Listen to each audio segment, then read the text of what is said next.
Welcome to The Feed, powered by Loblaw. I'm your host, Michael LeBlanc.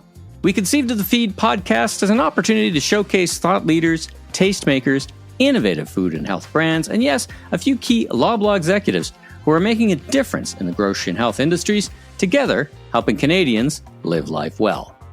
What does it take to build a global brand, starting from your kitchen?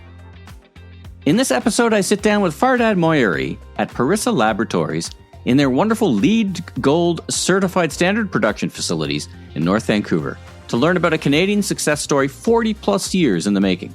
From humble immigrant beginnings and selling a novel product at community markets to landing on the shelves at Shoppers Drug Mart and Loblaw, this episode is a masterclass in resilience, retail execution, and what it takes to scale in retail, centering a business on deep customer intimacy. Parissa's story is both inspiring and insightful and provides practical lessons from a global brand about how connection to its consumers, customers, and community creates magic. Fardad, welcome to the Feed podcast. How are you doing this afternoon? I'm doing great. Thank you for coming to see me today, Michael. Well, I'm thrilled to be here. What a wonderful building. I've just done the tour, an amazing facility, and I'm so excited to be able to tell your story. So thank you for your hospitality. We're here in the offices, and as I said, what a wonderful tour, and for making time for me. And I met the family, and this has just been a great visit for me. Yeah, well, that's what we are. We're a family company, and I like to tell people that we're a personal company and a caring company, and we're in the personal care industry. So it all fits together. It sure does. What I'm really looking forward to in this interview is, so far I've been interviewing for the Feed, kind of startups or younger companies, but your organization, your company's been around 40 plus years. So yeah, almost 43 years now. So January 13th will be 43 years. It's fantastic. So it's a great story of longevity, but also reinvention, I'm sure, right? Just because you've been around 4 decades doesn't mean you're going to win, right? You have to continue to reinvent and for sure. Resilience, how you go to market. Probably. And resilience, agility, all those things pretty important. For sure. Tell me about yourself. It's a family business, so I guess I know how you found your way to the business, but not everybody wants to work in the business. What's your passion and what's your journey? So I guess I would say that because it's been a family business ever since I was probably 10 years old, and my sister would have been 8 years old. We've been making the products at home with my mom, packaging the products, watching Scooby-Doo and Happy Days. Fantastic. And, working with my dad, with my mom. But then obviously it's a lot different now. I play a role of, I guess I would say, one of the directors of the company, and as with all small businesses, everybody wears multiple hats. I wear many multiple hats, mostly oversee operations and sales and marketing. My sister, mostly oversees things like HR, legal, business strategy. And my mom was the CFO, the controller. I just met her, a wonderful woman. Yes. We call her the matriarch of the business. I mean, she really totally founded is the business, right? matriarch of the business. She's the founder. And we wouldn't be here today if it wasn't for her. She also wears multiple hats. She's still involved, at least 3-4 days a week at 80 years old, and loves to get involved. Right. So, well, keeping that kind of wisdom and history and context in the business, I mean, I think it's a big differentiator for you, I'm sure. Let's talk about the genesis of the business. So I was on. Now, Parissa, did I read that it's a soft angel face or something in Persian? That's the connection, right? Right? So Parissa means angelic, and the first product actually that we started making out of the home was Persian cold wax, and it was based on a very old traditional recipe back in Iran, and my mom really started the company out of desperation. We're new immigrants to Canada. We came here in 1981. The economy was in a terrible situation. Interest rates were, I think, 18 or 21%. And my parents were looking for economic opportunity, and there just wasn't any. And my mom thought about, making even sweets. My dad was considering driving a taxi. They were looking for anything that they could do. And your mom was an engineer too, right? Yes, correct. Like very highly educated. So yes, I first female chemical engineer graduating from University of Edinburgh in Scotland. Wow, yes, fantastic. Very accomplished person. Had a high level of education and held various high positions in the Iranian National Petrochemical Company. And then when we came here, it just economic situation was such that neither one of them could find employment. And so basically the business started out of desperation. My mom started to make this sugar-based product in the kitchen. My dad would cut the epilation strips. My sister and I would package the products. Yeah. And then they would take it from store to store. And we would do community markets. We would do Christmas markets. Any opportunity that we had to show people how to use the product, we would do it. I often hear that story. Even today, new Canadians, create a job, so to speak, as opposed to find one. They create, very entrepreneurial, in some ways, entrepreneurial by DNA, but also by necessity, or by I'm just going to go create a job, or I found something maybe from where I came from that is missing here in Definitely. Canada, and that's a big opportunity. And it was quite a bit that too, way. Right? She went into stores and she saw that there actually wasn't any natural hair removal products. Most of the products at that time were chemical-based lotions or creams, and there was never a sugar-based natural hair removal product at the time, and that was a product that she was familiar with back at home. My dad actually also operated a salon where they used a similar product, and therefore that was just seemed like something to do. And my mom made it in the kitchen. We packaged it, and then they took it store to store. And in one of the stores, she ended up meeting a sales rep. And then from there, we just started to sell into more stores and more stores. The first yes starts to catch on. Other people see it, and that was 43 years later. You're 43 years later. You're at Loblaw, Shoppers Drug Mart. Yes. It's fantastic. It's such a great, recognized. Story. Globally, so yes. That's a good segue. And tell me a little bit more about the business. So I see. Sure. Again, I've done the tour, and I see your packaging. You've got a number of different products, and you're a global company, right? Yes, correct. You're based here in Vancouver, but you're a global Vancouver, company. BC, but our next, obviously, largest market is the U.S., but we also have distribution in Europe, in China, small distribution in Australia, and still trying to expand, obviously. Need to look at new export markets these days. It's a bit dynamic environment, if we could say charitably, right? Exactly, yes. I just get a sense of you as we walk around and you talk about the reason you built this building and the family lives here. What would you say the core, the animating principles of you and the leadership team are? I see how you interact with the employees, so I get a pretty good sense of it. But how would you describe it? I would start by talking about it a little bit formally. So, as a brand, we do smooth skin, clean, simple. So that really speaks to the type of ingredients that we use, our natural heritage, simple ingredients, simple formulations. But also, we really have a set of core values, which I would say the most important one is ethics. We call them the 5 E's, and we've got empowerment, ethics, education, elegance, and environment. But really, I'd say that the most important one would be ethics. Yeah, that's really the main driving principle, and everything flows from there.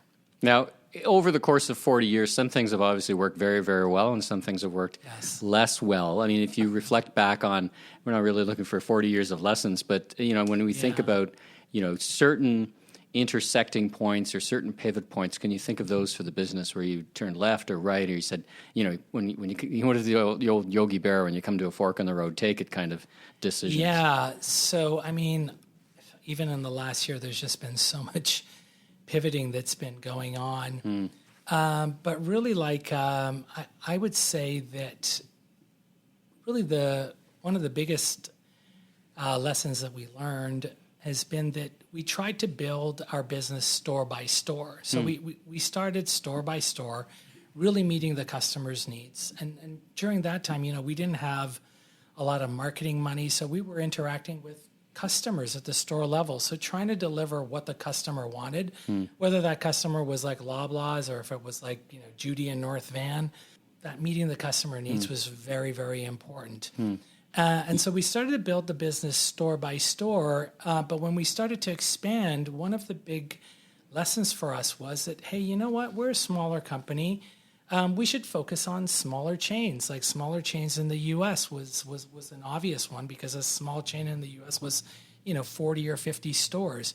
So you would get, you would pursue the account, you would get the listing, you would work real hard, you would get that account, but then all of a sudden there would be like major consolidation in the industry. So you would have done this work, and then you would end up losing that account even though the sales were great. So one of the big lessons was that, you could do everything right, and there's things in business that impact you that are just beyond your control. Sure. And you need We've learned a lot about that this year. Yes, definitely. And you need to be able to pick up the pieces and just move forward. I want to pick up on, your customer. You've got a customer, the retailer, and you've got product experts and category experts in that retailer. But then you've got the consumer. So I'm kind of curious how those two things come together in terms of new product development and how you develop products. Like, what's the next product? What does innovation look like here, and what's the product road look like, and how do you figure that out? So one of the things that we've kept, I would say, consistent since we started was the intimacy that we share with our core customer. So like I mentioned, when we were kids, my sister and I would be either at community fairs with my mom, or even later it would be like in-store demos, or even today with trade shows. We're interacting with the core customer.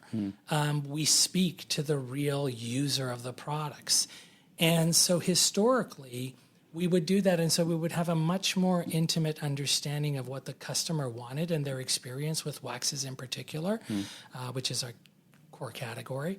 From there, because we were having this intimate relationship, then we could do product development that was actually quite a bit more forward-looking and more really met the needs of the customer. It's very connected to the customer, right? Like it's interesting when I think about, when I talk to larger CPG companies, they spend tens of millions of dollars to do what you do, which is get close and connected and get that genuine feedback from the customers. So two ways to do it: spend millions and millions of dollars, or do it the way, be right present with the customer. And even today, everybody that we hire, and in particular our marketing department, everybody who's in marketing does customer care.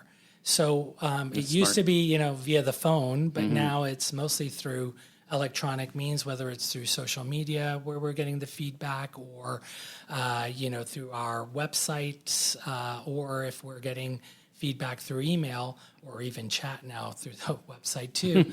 You're interacting with the customer, you find out the pain points, and then you're developing the products and new innovations from there. In our category specifically, the products function like they do with a tweezer. It grabs the hair, removes it from the root. So really, in terms of innovation, particularly with our competitors as well, people will use colors, fragrances, sometimes a little bit of a different format. But where I found we've been most successful in innovation has been really looking at how do you educate the consumer, the customer, and really how you can make sure that they gain success. And so that's where that interaction with our customers and having that intimacy is super important. Still to this day, there's nothing more than I enjoy speaking to customers about their experience, whether it's been a negative one or a positive. Sure. Everything is so abstract in our lives these days.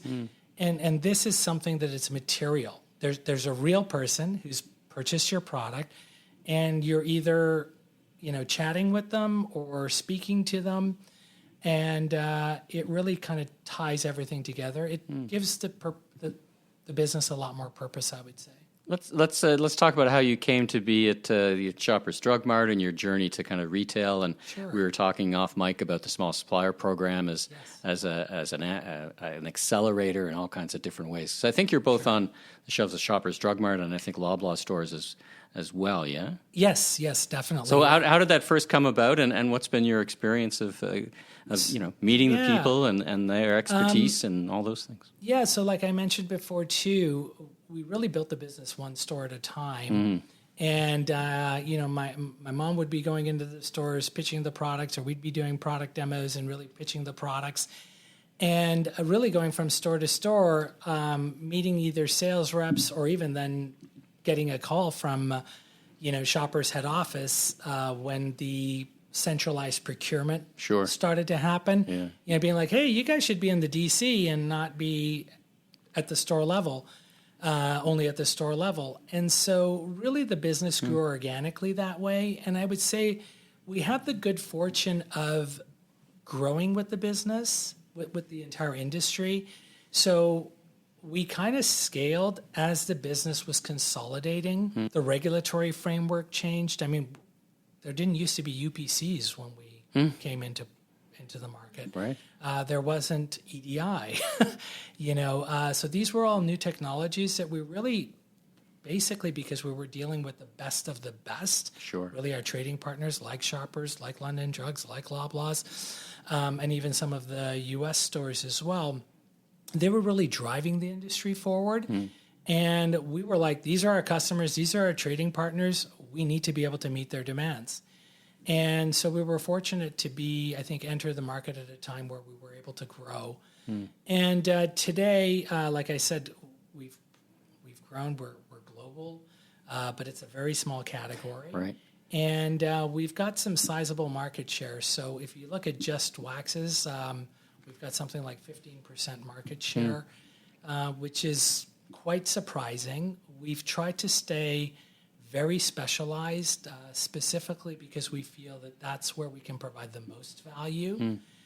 And we've tried to stay, Have you ever steered away from that? Have you ever said, there's more places on the shelf we should go, and are we missing opportunities because we seem to have it figured out how to get stuff in a warehouse. We got great relationships with a Shoppers Drug Mart. Maybe we should talk about other things. That's got to be a bit of a temptation for the business. Well, not. Well, look, you always got to look for different sources of revenue.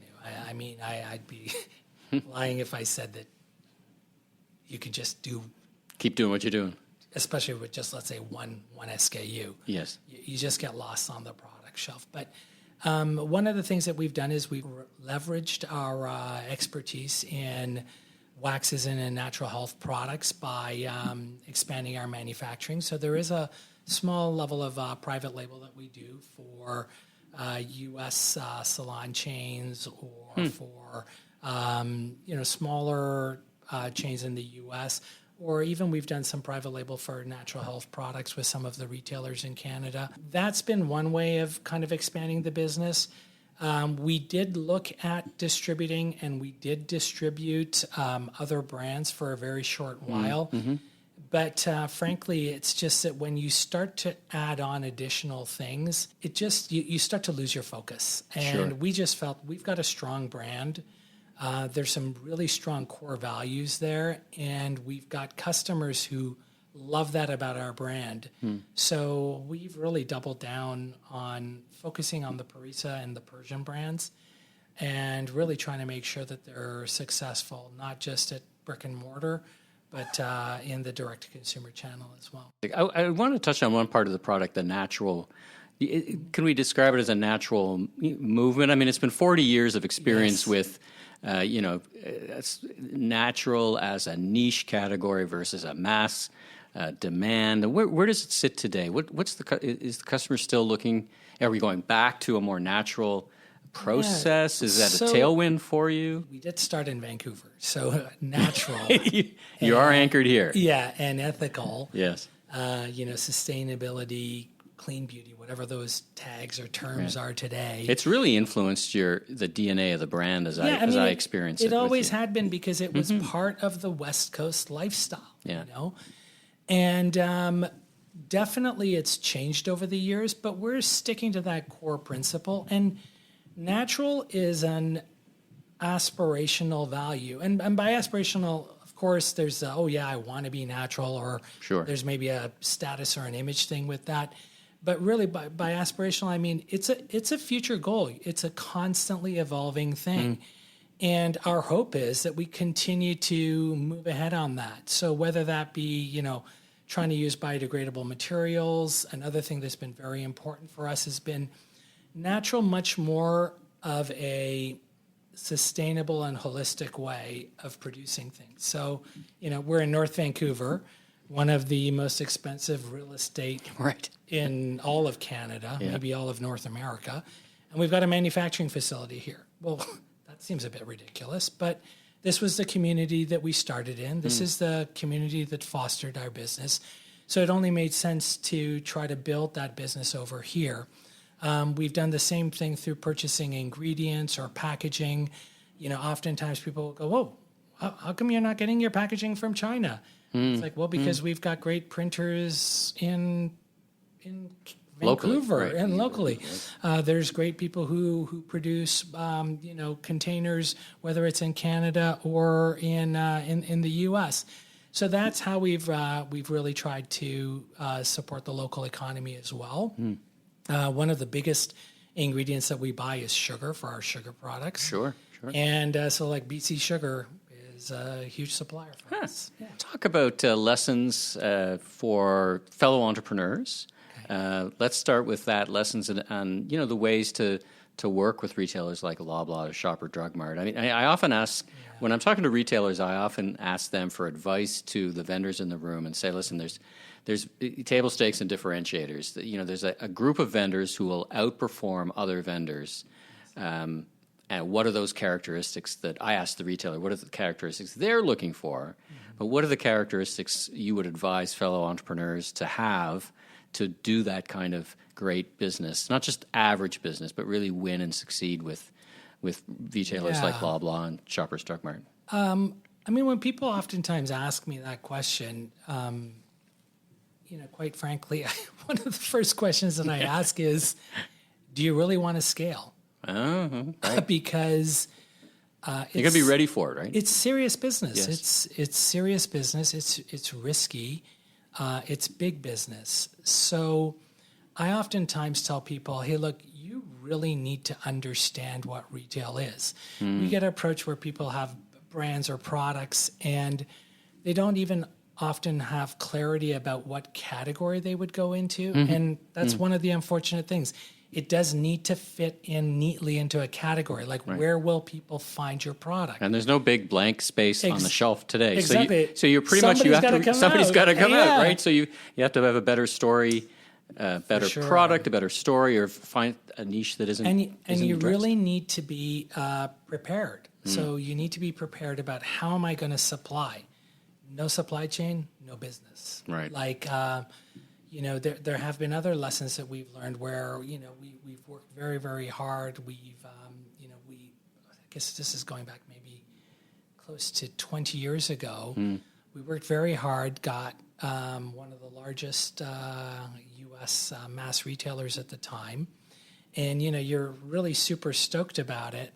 But, there's the cost of getting the product to store. Load in versus sell through, right? Exactly. And then when they're like, hey, pay on consignment, and then it's like, oh, my God, we've got to promote, we've got to support the brand. And it's a lot. It's really, really a lot.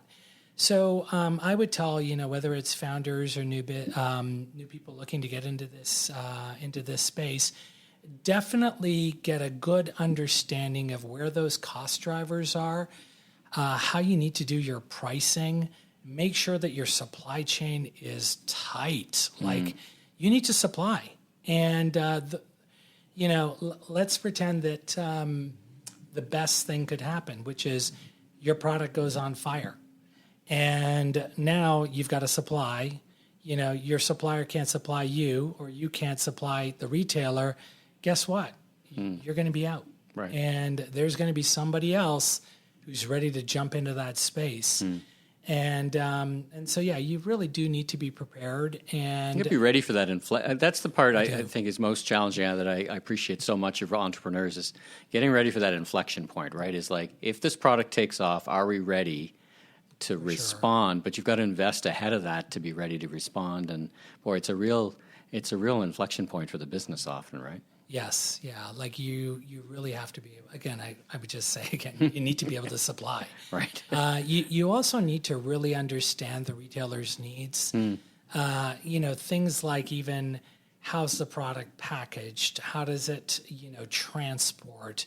How quickly you can get it to market. Oftentimes people don't understand how quick lead times need to be. Oftentimes people have a difficult time conceptualizing how integrated the manufacturer or the brand owner needs to be with the retailer's operations. Those are critical to Lots of communications. Would you say that can you over communicate with your retail partners? Well, I would say one of the biggest challenges recently with even all of the communication channels that we've got is getting good communication with the retailers. Right. But having an understanding of their needs is very, very important. Oftentimes people are like, oh, that vendor manual, they don't really read it, but it's like there's a lot of insight in there. Or now everybody's got portals and newsletters. And oftentimes it's like, oh, that just comes into your inbox and people think, oh, this is just email marketing. And it's like, no, it's got some serious insights into their operations. So read those correspondences, read those vendor manuals. If you can, visit their operations, check out their warehouse, see how they receive your products. Like, these are all things that are actually quite critical to success. Wonderful advice.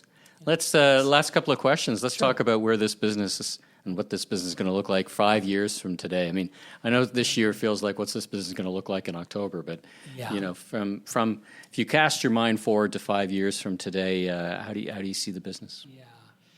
So, like he mentioned a couple of times, we're over 40 years in business. At our 40-year anniversary, I'd said, everybody sees the success picture. People don't realize that in 40 years, there's probably been 4 or 5 times that we thought we would go under. Sure. And certainly there's always really, really big challenges. So where would I like to see things in 5 years? I think most entrepreneurs, the first thing to the top of their mind would be that I hope in 5 years I am in business. Like, that's a big one. But honestly, one of the biggest things for us has been that the community that we support, the people that we support, a business's function is other than its profitability. My hope is that we can continue to grow in North Vancouver. My hope is that we can continue to provide employment opportunities for the people in our community. And in particular, even new immigrants. I met a couple of new Canadians, right? Yeah, one from, for sure. What did you say? From Ukraine? Yeah, and from Ukraine, Iran. from Romania, from Iran, from Panama, from Pakistan, from the Philippines. I mean, we've got people from all over the world here. Creating that opportunity both for newcomers, for young people, for our community. And I think actually it's quite important for Canadian business. And I think given a lot of the changes we've seen over the last year, it's really important to invest in your community. It's really important to invest in people. A business's job isn't just to generate profit. I mean, profit is super important because you won't be in business. But there are those things. So I hope that that's one of the ways that we can continue to grow. I'd like to actually tie this to a learning or a story about when we first started. So like I mentioned, we would go to a lot of community markets in the early days trying to sell the product. And there's one that I remember where I think we were at the P&E, and it was my mom, myself, and my sister, and we had a little booth, and my mom's like, pitching the product, showing people how to use it. My sister and I are helping out as much as we can. And I think we're both like probably under 10 or 11 at that time.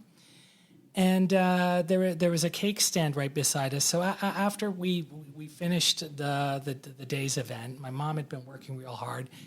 And after paying the booth off, there was very little money left. And she turns to the booth beside us and ends up buying a cake. And and so she buys a cake from the booth next to us. And the gentleman says, "Oh, you're not a very smart businesswoman.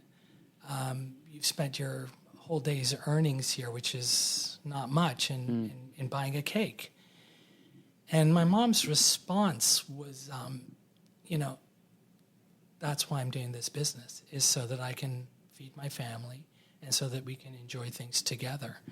And it's important that whatever money that I earn, that other people can enjoy that as well. In terms of buying your cake, for example. It's a wonderful story. And so I think that for both myself and for my sister, it's been really instrumental in the way that we've grown the business and hope to grow the business. So where would we like to be in 5 years?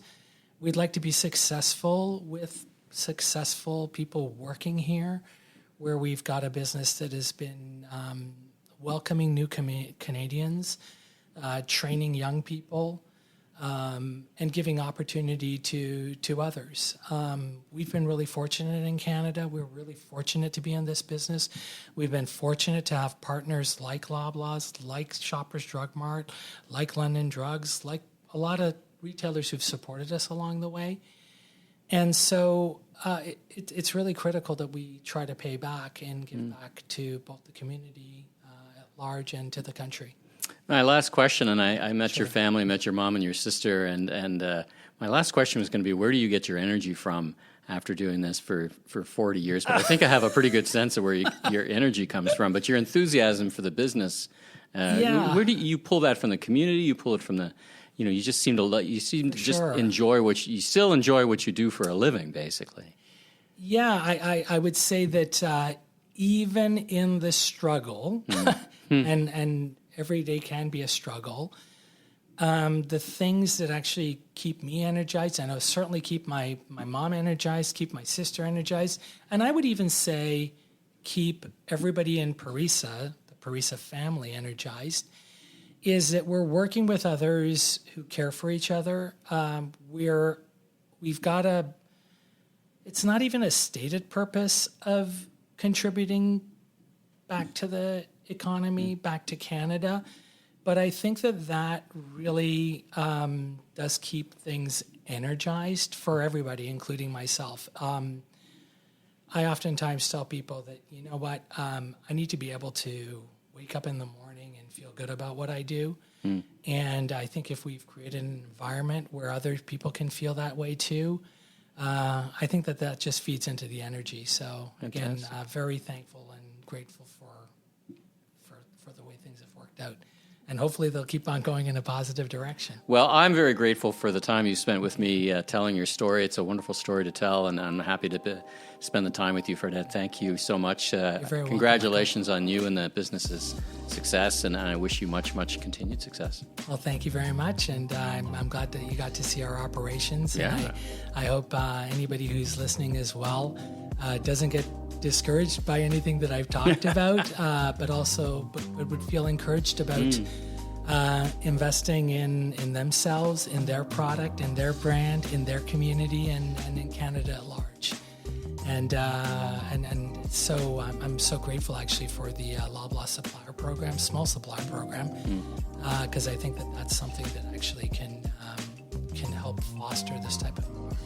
Amazing. Once again, thanks for joining me on the feed, and continued success in 2026. Thank you very much. Have a great day.